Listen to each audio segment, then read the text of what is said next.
T'as pas remarqué que quand tu n'exprimes pas ce que tu as à dire, quand tu ne dis pas ce que tu as dans le cœur, quand tu n'arrives pas à te faire entendre, quand tu n'arrives pas à te faire écouter, tu commences à être frustré, en colère, tu rumines et parfois même face à des situations comme ce qui se passe en ce moment, tu te sens peut-être impuissant.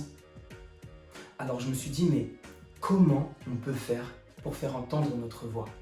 Comment tu peux faire pour faire entendre ta voix? Comment tu peux faire pour porter ton message? Parce que quand on a envie de se faire écouter, quand on a envie de se faire entendre, en fait, ce qu'on a envie de faire, c'est de transmettre un message. Et là, je me suis dit, mais encore une fois, la réponse se trouve dans la base de ce qu'est la problématique, de ce qu'est la voix. Qu'est-ce que c'est la voix? C'est finalement des vibrations qui résonnent. Et plus elles vibrent fort, plus ça résonne fort, plus ça vibre fort, plus ça résonne fort, et plus ta voix est forte, et plus elle peut aller loin et toucher d'autres personnes, et transmettre du coup ton message. Et c'est d'ailleurs pour ça que dans les manifestations, qu'est-ce qu'on a? Des haut-parleurs.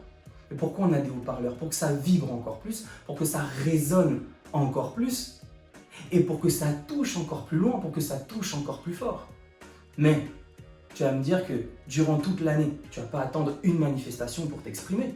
Tu fais quoi le reste de l'année? Et là, tu tais, tu rumines, tu te renfermes, tu fais gronder là, cette colère à l'intérieur de toi jusqu'à exploser pendant une manifestation? Non. Communique toute l'année, exprime-toi toute l'année. En fait, deviens ton propre haut-parleur toute l'année. Mais comment on fait ça? Comment on fait pour devenir son propre haut-parleur? Déjà, la solution numéro 1 de se ramener avec un haut-parleur, je pense que celle-là on peut l'oublier parce que c'est un peu galère de trimballer un haut-parleur dans la poche. Donc, comment devenir ton propre haut-parleur? Si tu regardes bien encore une fois, dans la voix, on a dit que c'est de la vibration qui résonne. Yes. Donc, plus ça vibre fort, plus ça résonne fort. Donc, la question de qualité, pour recevoir une réponse de qualité, c'est qu'est-ce qui vibre au plus profond de toi? Qu'est-ce qui résonne au plus profond de toi? Quelle est cette cause qui vibre et qui résonne? Qu'est-ce qui te fait vibrer? Qu'est-ce qui résonne? Qu'est-ce qui t'anime? Qu'est-ce qui t'inspire? Qu'est-ce que tu aimes faire? Qu'est-ce que tu as envie de faire et qui t'inspire chaque matin quand tu te lèves? Qu'est-ce qui te donne envie de te battre? Pourquoi tu te bats? Et pourquoi tu le fais? Qu'est-ce qui t'anime quand tu fais cette chose-là qui te fait vibrer tant? Plus tu vas faire ce qui te fait vibrer, plus tu vas faire ce que tu aimes, plus tu vas faire ce qui résonne en toi, plus tu vas faire ce qui fait résonner finalement tout ton être, et plus tu vas te rapprocher de ta raison d'être, de ta raison d'exister, donc ta raison de porter ta voix. Et plus tu vas t'aligner sur ta voix VOIE. Et quand tu es aligné sur ta voix VOIE, qu'est-ce qui se passe?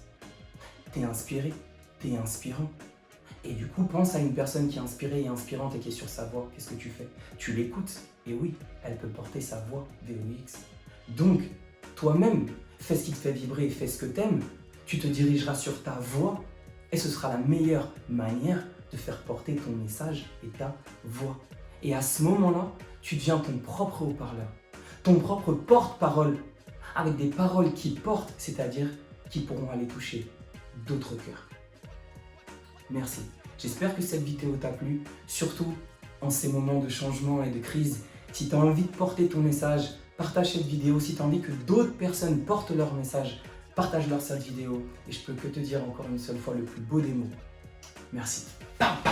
Yes.